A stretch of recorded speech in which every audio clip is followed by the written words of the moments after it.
Case number 3 देखते हैं। Case number 3 में हम कार में ही ऑब्जर्वर को बिठा देते हैं। ठीक है, कार मूव कर रही है टुवर्ड्स द वॉल और इसी के अंदर अपन ऑब्जर्वर को बिठा देते हैं।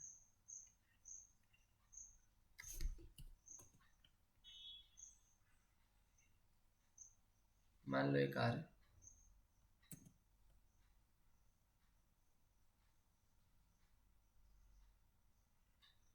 और ये ऑब्जर्वर बैठा हुआ है वहाँ पर। ठीक है, ये कार चला रहा है और कार जो है इस कुछ वीसी स्पीड से इस तरफ भाग रही है। सो ये वीसी स्पीड से जा रही है कार। अगेन वीसी हम मान रहे हैं is very very less than speed of sound. Clear, ये वॉल है। अब सुनने वाला भी यही है, ये ऑब्जर्वर है और ये कुछ सोर्स है। ठीक है, तो हम ये कह सकते हैं कि both observer and source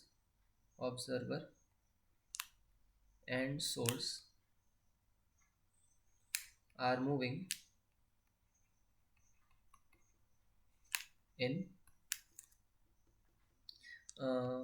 x-axis plus x-axis with same speed।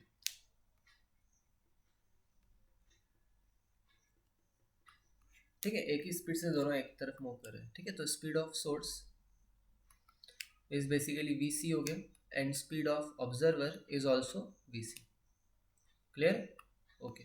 तो अब देखना ये ऑब्जर्वर कौन कौन सी फ्रीक्वेंसीज रिसीव करेगा उसके बारे में हम थोड़ा चर्चा करते हैं। ठीक है, एक फ्रीक्वेंसी तो डायरेक्टली इधर रिसीव कर रहा हो। क्लियर, अच्छा इनके बीच में कोई रिलेटिव मोशन नहीं हो रहा, तो जो डायरेक्ट फ्रीक्वेंसी F1 है ये वही होगी जो ये हॉर्न बजा रहा है, निकाल रहा है यहाँ से। क्लियर है, अच्छा बेसिकली डॉपलर्स इफेक्ट अपन कब लगाते हैं या कब असर करता है, जब ऑब्जर्वर और सोर्स के बीच में रिलेटिव मोशन हो। ये तो हमेशा साथ में ही घूम रहे हैं तो इसमें कोई डॉपलर शिफ्ट नहीं होगा, तो इस बेसिकली F1 ही होना चाहिए फ्रीक्वेंसी, और F1 को अपन सीधा सीधा लिख सकते हैं कि F0 के इक्वल होनी चाहिए। क्लियर, ठीक है। दूसरा देखते हैं। अब यहाँ पे क्या हो रहा है, दूसरी फ्रीक्वेंसी कौन सी होगी?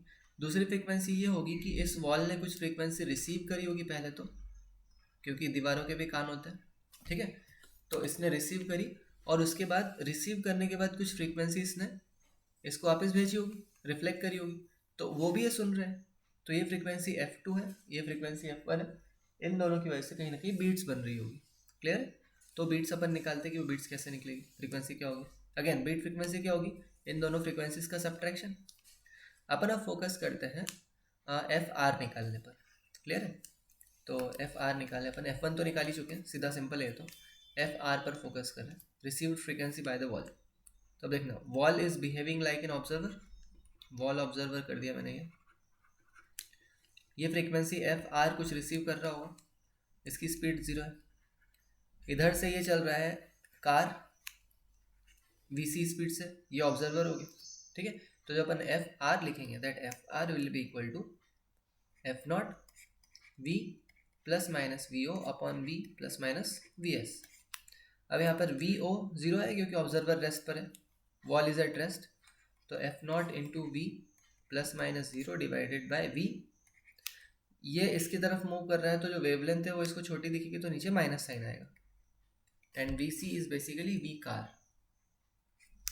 ठीक है, तो जो apparent frequency received by the wall है ये होगी F0 V upon V minus VC। Clear है, this is the frequency received by the wall. सही है, ओके। अब frequency received by the wall आ गई। अब जो वॉल है ये खुद भी एक सोर्स की तरह बिहेव करना शुरू करेगी। ठीक है, तो वॉल को हम सोर्स कंसिडर कर लेते हैं, और ये हो गया ऑब्जर्वर जो कि VC स्पीड से मूव कर रहा है। क्लियर है, तो मैं इसका डायग्राम बना लेता हूँ।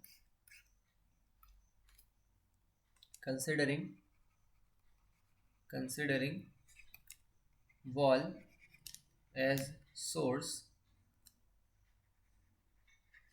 of frequency FR।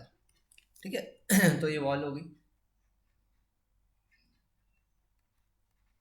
वॉल जिससे फ्रीक्वेंसी FR निकल रही है, और इस तरफ कार के अंदर जो ऑब्जर्वर बैठा है उस ऑब्जर्वर की स्पीड कितनी है, VC, और इस बार सोर्स रेस्ट पर है। देखो source is at rest.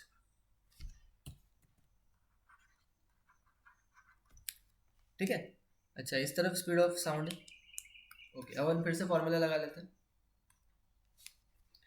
Formula जो F2 होगा दैट विल बी, ये जो फ्रीक्वेंसी इमिट कर रहा है वो FR है, तो FR times V plus minus VO upon V plus minus VS। Clear है? ओके, तो F2 हो जाएगा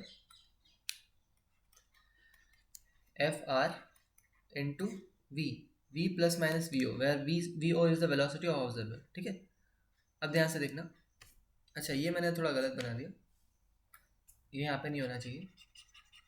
साउंड एक्चुअली कहाँ से निकल रहा है? इस सोर्स से निकल रहा है, तो साउंड की डायरेक्शन ये होना चाहिए। Clear?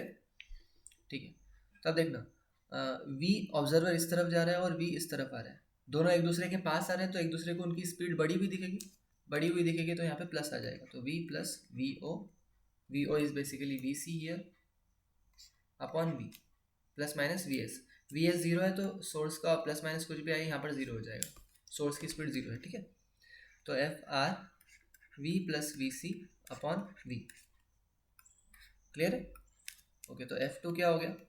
F2 is equal to FR की भी वैल्यू रख देते हैं। FR की वैल्यू अभी अपन ने निकाली थी, FR की value F0 V upon V minus VC है, तो F0 V upon V minus VC और into V plus VC upon V। तो यहाँ से जो फ्रीक्वेंसी निकल के आ रही है that is F0 V plus VC upon V minus VC। Clear है? ये सेकेंड वाली फ्रीक्वेंसी है। कौन सी फ्रीक्वेंसी? वो फ्रीक्वेंसी जो बेसिकली वॉल से टकरा के इसको सुनाई दे रही होगी, और डायरेक्ट फ्रीक्वेंसी तो F1 ही है। क्लियर? अब क्या करें, अपन इनकी बीट फ्रीक्वेंसी निकाल लेते हैं। अपने पास F1 है और F2 है, तो beat frequency must be equal to F2 minus F1 का मॉड। क्लियर? तो हो जाएगा f v naught V plus VC upon V minus VC minus F0। Clear है? तो यहाँ से कॉमन चीज़ें निकाल लेते हैं अपन। F0 कॉमन निकल गया, V plus VC minus of V plus VC divided by V minus VC। Clear है? तो ये हो जाता है V से V कट गया, it is 2VC divided by V minus VC into F0। तो ये हो गई बीट फ्रीक्वेंसी। क्लियर?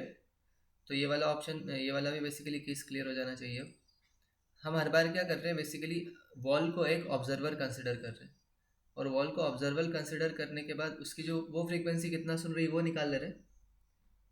उसके बाद हम वो फ्रीक्वेंसी निकाल रहे हैं जो वॉल इमिट कर रही होगी। क्लियर है? तो हर केस में हमने यही किया है।